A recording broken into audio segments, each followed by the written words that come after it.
conference की, where he addressed concerns and allegations surrounding the implementation of the Ayushman Bharat Pradhan Mantri Jan Arogya Yojana सेहत scheme. Shri Bhupinder Kumar ji ने कहा, such services and are totally false and baseless and are meant to malign the image of the government and are vehemently denied। इतनी सत्य निष्ठा से की गई press conference पे हम मौन तो नहीं बैठेंगे।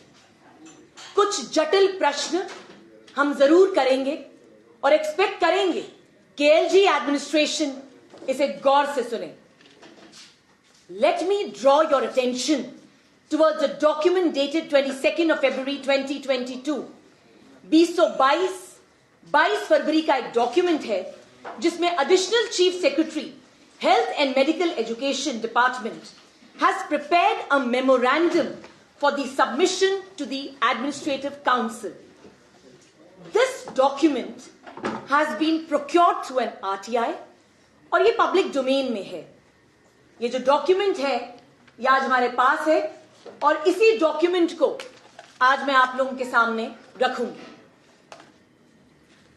ये पूरा document LG एडमिनिस्ट्रेशन की आयुष्मान भारत प्रधानमंत्री जन आरोग्य योजना एंड आयुष्मान भारत प्रधानमंत्री जन आरोग्य योजना सेहत स्कीम में हुई गड़बड़ियों की वास्तु स्थिति से अवगत कराता है। आज मैं कुछ गूढ़ सवाल इस डॉक्यूमेंट के बेसिस पर आप लोगों के समक्ष रखूंगी। पहला, 22 फरवरी 2022 को जो मेमोरेंडम सबमिट किया गया, it explicitly states the misconduct of the LG administration।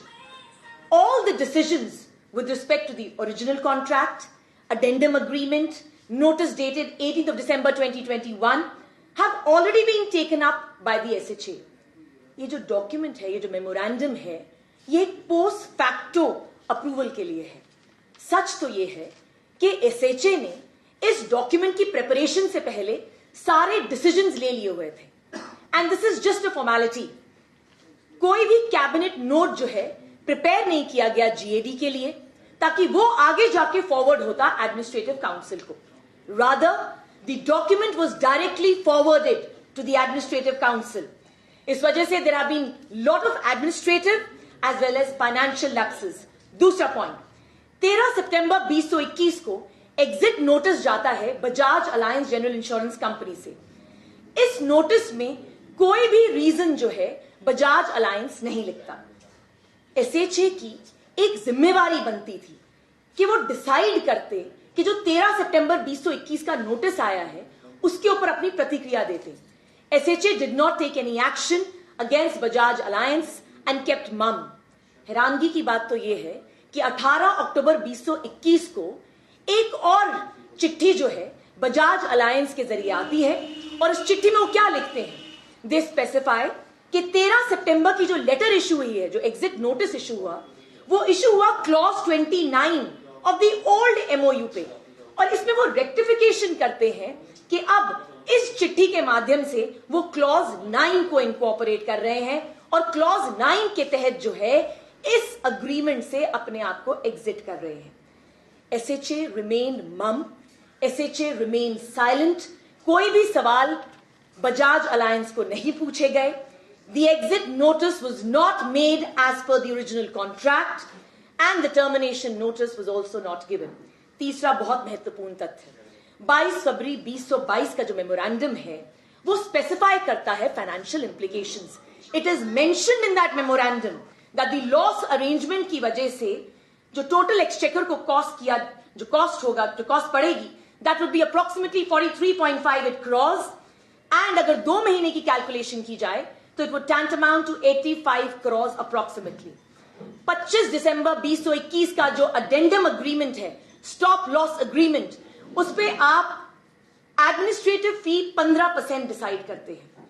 LG administration हमें जवाब दे कि ये एडमिनिस्ट्रेटिव फी 2%, 5% या 7% क्यों नहीं रखी गई?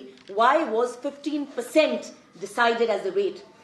प्रीमियम जो बेनिफिशरीज को दिया गया, इसी अडेंडम एग्रीमेंट में लिखा गया, it tantamounts to approximately 15 crore rupees. ये जो पूरा स्टॉप लॉस अग्रीमेंट बनाया, अरेंजमेंट बनाया गया, this was made to benefit Bajaj alliance.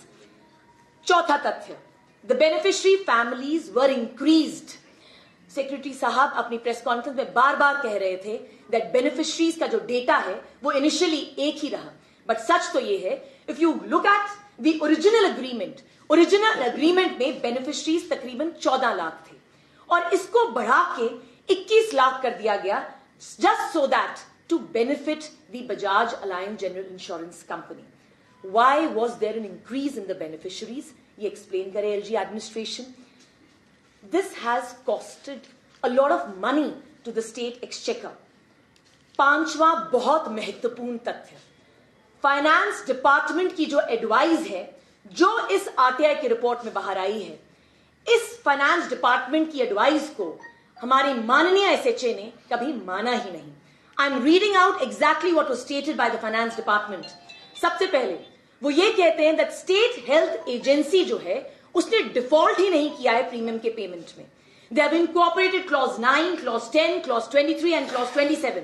वो कहते हैं इन क्लॉजेस के बेसिस पर 25 दिसंबर 2020 का जो एग्रीमेंट था उस पे बजाज अलायंस एग्जिट नोटिस दे ही नहीं सकती थी।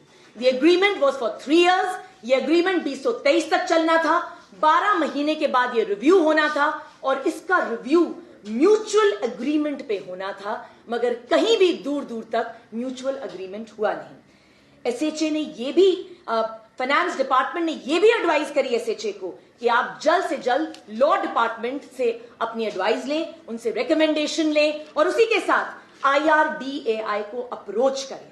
अडेंडम कॉन्ट्रैक्ट में जो स्टॉप लॉस अरेंजमेंट है, फाइनेंस डिपार्टमेंट लिखता है that it is against the GFR rules of 2017। काफी सारे जो रूल्स हैं जनरल फाइनेंशियल रूल्स के फॉलो नहीं किए गए। वो ये भी कहते हैं that everything was made orchestrated without following transparent procedure. अंत में I am going to read out the most pivotal line. Finance department कहता है that the stop loss arrangement was not in public interest. 15% administrative fee was given and it relieved Bajaj Alliance of all the other arrangements as per clause 10। और बार बार finance department एक बहुत ही important question raise करता है। वो कहता है it has to be seen as to who authorized the payment of 20 crores to Bajaj Allianz as the first tranche payment. इसी के साथ फाइनेंस डिपार्टमेंट की कोई भी बात जो है एसएचए फॉलो नहीं करती और उसको इग्नोर करती है। सबसे हैरानगीजनक बात तो यह है कि 10 दिसंबर 2021 को बार बार जो है एसएचए रिक्वेस्ट करती है बजाज अलायंस को अपना अग्रीमेंट कंटिन्यू करने के लिए, बल्कि सच तो यह है that they gave the exit notice and they should have been treated very well in the court of law. Rule 166 जो माननीय सेक्रेटरी साहब ने उस दिन मेंशन किया अपनी प्रेस कॉन्फ्रेंस में, this is rule 166 of the GFR 2017 rules, single tender inquiry.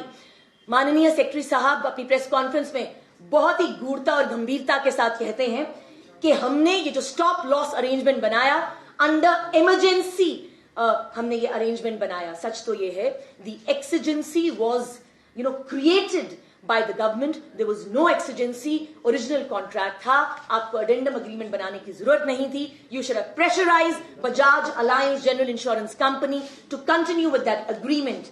इसी के साथ department of law, justice and parliamentary affairs, I am reading out the exact statement. वो ये भी कहता है if contract is not in consonance with any of the provisions of the contract then the available remedy is damages.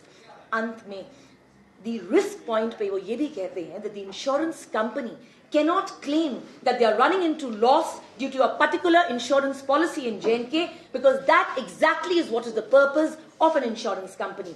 Wire के article में 1 सितंबर 2023 को chairman of the bureau of public enterprise mister Ashok Parmar ji ने एक बहुत ही गंभीर चिट्ठी लिखी जहां पे उन्होंने स्पेसिफाई किया कि आयुष्मान भारत जन आरोग्य स्कीम सेहत में काफी धांधलियां हुई हैं और उन्होंने उस धांधली को उजागर किया। अंत में मैं यही कहना चाहूंगी कि अनन्य चिंतन किया जा रहा है by the LG administration for the development of Jammu and Kashmir. Pivotal steps have been taken. but these pivotal steps are nothing but a cesspool of corruption. इससे दूर दूर तक सिर्फ भ्रष्टाचार की बू आती है और उसका सबसे बड़ा एग्जाम्पल जो है ये डॉक्यूमेंट है 22 फरवरी 2022 का, which is the official memorandum for submission to the Administrative Council by the Additional Chief Secretary. Jammu and Kashmir की जनता बुद्धिहीन नहीं है। आम आदमी पार्टी की स्टेट प्रवक्ता के नाते हमारे माननीय जितने भी लीडर इस वक्त यहां बैठे हैं, हम एक ही मैसेज एलजी एडमिनिस्ट्रेशन को देना चाहेंगे कि जम्मू कश्मीर चलता नहीं मचलता है, मुद्दा हल नहीं होता, सिर्फ उछलता है। आज ये जंग मीडिया पर जारी है, हम बोलेंगे क्योंकि आज आपकी तो कल हमारी बारी है। धन्यवाद।